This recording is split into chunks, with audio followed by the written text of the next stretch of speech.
Hello बच्चों, मैं Usha Sharma Victorious International School Atrauli Aligarh से।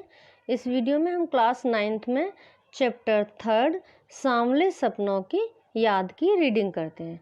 इस चैप्टर में बेटा जो लेखक है उन्होंने सालिम अली की मृत्यु के विषय में बताया है कि उनकी मृत्यु के बाद कैसे उन्हें दुख हुआ, उसे अपने दुख को उन्होंने इसमें व्यक्त किया है। ये देखिए, सुनहरे परिंदों के खूबसूरत पंखों, परिंदे होते हैं पक्षी, खूबसूरत पंखों पर सवार सांवले सपनों का एक हुजूम मौत की खामोश वादी की तरफ अग्रसर है। कोई रोक टोक सके कहाँ संभव है। इस हुजूम में आगे आगे चल रहे हैं सालिम अली, अपने कंधों पर सैलानियों की तरह अपने अंतहीन सफ़र का बोझ उठाए। लेकिन यह सफ़र पिछले तमाम सफ़रों से भिन्न है। भीड़ भाड़ की ज़िंदगी और तनाव के माहौल से सालिम अली का यह आखिरी पलायन है, यानी मृत्यु के उपरांत। अब तो वो उस वन पक्षी की तरह प्रकृति में विलीन हो रहे हैं, यानी मिल रहे हैं, जो जिंदगी का आखिरी गीत गाने के बाद मौत की गोद में जा बसा हो। कोई अपने जिस्म की हरारत और दिल की धड़कन देकर भी उसे लौटाना चाहे तो वह पक्षी अपने सपनों के गीत दोबारा कैसे गा सकेगा। यानी मरने के बाद जिंदगी मिलना असंभव है। मुझे नहीं लगता कोई इस सोए हुए पक्षी को जगाना चाहेगा। पक्षी किसके लिए आया? सालिम अली के लिए। वर्षों पूर्व खुद सालिम अली ने कहा था कि लोग पक्षियों को आदमी की नज़र से देखना चाहते हैं। यह उनकी भूल है। ठीक उसी तरह जैसे जंगलों और पहाड़ों, झरनों और आबशारों को वो प्रकृति की नज़र से नहीं, आदमी की नज़र से देखने को उत्सुक रहते हैं। भला कोई आदमी अपने कानों से पक्षियों की आवाज़ का मधुर संगीत सुनकर अपने भीतर रोमांच का सोता फूटता महसूस कर सकता है? एहसास की ऐसी ही एक ऊबड़ खाबड़ जमीन पर जन्मे मिथक का नाम है सालिम अली। किसकी कहानी है? सालिम अली की।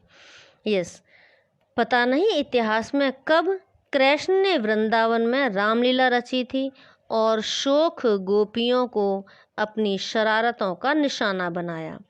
कब माखन भरे भांडे फोड़े, यानी बर्तन, और दूध छाली से अपने मुंह भरे थे। कब वाटिका में छोटे छोटे किंतु घने पेड़ों की छांव में विश्राम किया था। कब दिल की धड़कनों को एकदम से तेज करके यह सब कब हुआ।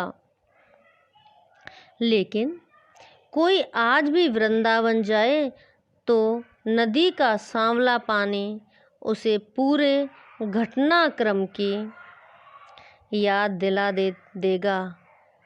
हर सुबह सूरज निकलने से पहले जब पतली गलियों से उत्साह भरी भीड़ नदी की ओर बढ़ती है तो लगता है जैसे उस भीड़ को चीरकर अचानक कोई सामने आएगा और बंसी की आवाज़ पर सब किसी के कदम थम जाएंगे, यानी रुक जाएंगे बंसी की आवाज़ सुनकर। हर शाम सूरज ढलने से पहले जब वाटिका का माली सैलानियों को हिदायत देगा तो लगता है जैसे बस कुछ ही क्षणों में वो कहीं से आ टपकेगा और संगीत का जादू वाटिका के भरे पूरे माहौल पर छा जाएगा। वृंदावन कभी कृष्ण की बांसुरी के जादू से खाली हुआ है क्या? मिथकों की दुनिया में इस सवाल का जवाब तलाश करने से पहले एक नज़र कमज़ोर काया वाले उस व्यक्ति पर डाली जाए जिसे हम सालिम अली के नाम से जानते हैं। उम्र को शती यानी शताब्दी 100 वर्ष तक पहुंचाने में थोड़े ही दिन तो बच रहे थे। संभव है लंबी यात्राओं की थकान ने उनके शरीर को कमज़ोर कर दिया था। शरीर कैसा हो गया था? एकदम जर्जर। और कैंसर जैसी जानलेवा बीमारी उनकी मौत का कारण बनी। अंत समय में क्या हो गया था, उन्हें कैंसर हो गया था, लेकिन अंतिम समय तक मौत उनकी आंखों में वह रोशनी छीनने में सफल नहीं हुई जो पक्षियों की तलाश और उनकी हिफाजत के प्रति समर्पित थी। सालिम अली की आंखों पर चढ़ी दूरबीन उनकी मौत के बाद ही तो उतरी थी। यस, उन जैसा बर्ड वाचर शायद ही कोई हुआ हो, लेकिन एकांत क्षणों में सालिम अली बिना दूरबीन भी देखे गए हैं। दूर क्षितिज तक फैली जमीन और झुके आसमान को छूने वाली उनकी नज़रों में कुछ कुछ वैसा ही जादू था जो प्रकृति को अपने घेरे में बांध लेता है। सालिम अली उन लोगों में थे जो प्रकृति के प्रभाव में आने की बजाय प्रकृति को अपने प्रभाव में लाने के कायल होते हैं। उनके लिए प्रकृति में हर तरफ एक हंसती खेलती रहस्य भरी दुनिया पसरी थी। यह दुनिया उन्होंने बड़ी मेहनत से अपने लिए गढ़ी थी।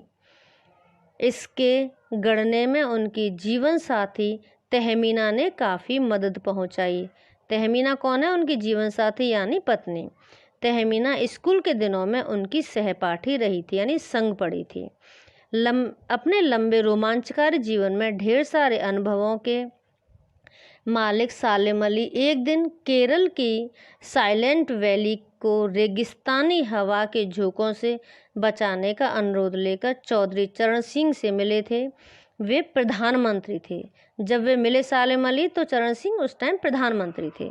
चौधरी साहब गांव की मिट्टी पर पड़ने वाली पानी की पहली बूंद का असर जानने वाले नेता थे। पर्यावरण के संभावित खतरों का जो चित्र सालिम अली ने उनके सामने रखा, उसने उनकी आंखें नम कर दी, यानी आंसू आ गए प्रधानमंत्री की आंखों में। आज सालिम अली नहीं हैं, चौधरी साहब भी नहीं हैं। कौन बचा है जो अब सौंधी माटी पर उगी फसलों के बीच एक नए भारत की नींव रखने का संकल्प लेगा? कौन बचा है जो हिमालय और लद्दाख की बर्फीली ज़मीनों पर जाने वाले पक्षियों की वकालत करेगा? सालिम अली ने अपनी आत्मकथा का नाम रखा था फॉल ऑफ द स्पैरो। मुझे याद आ गया, D.H. लॉरेंस की मौत के बाद लोगों ने उनकी पत्नी फ्रीडा लॉरेंस से अनुरोध किया कि वह अपने पति के बारे में कुछ लिखें। फ्रीडा चाहती तो ढेर सारी बातें लॉरेंस के बारे में लिख सकती थीं, लेकिन उसने कहा, मेरे लिए लॉरेंस के बारे में कुछ लिखना असंभव है।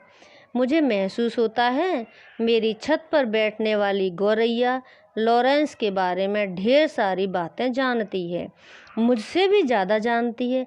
वो सचमुच इतना खुला खुला और सादा दिल आदमी था। मुमकिन है लॉरेंस मेरी रगों में, मेरी हड्डियों में समाया हो, लेकिन मेरे लिए कितना कठिन है उनके बारे में अपने अनुभवों को शब्दों का जामा पहनाना। यानी जानती तो मैं बहुत कुछ हूँ, लेकिन शब्दों में बांध पाना बड़ा मुश्किल है।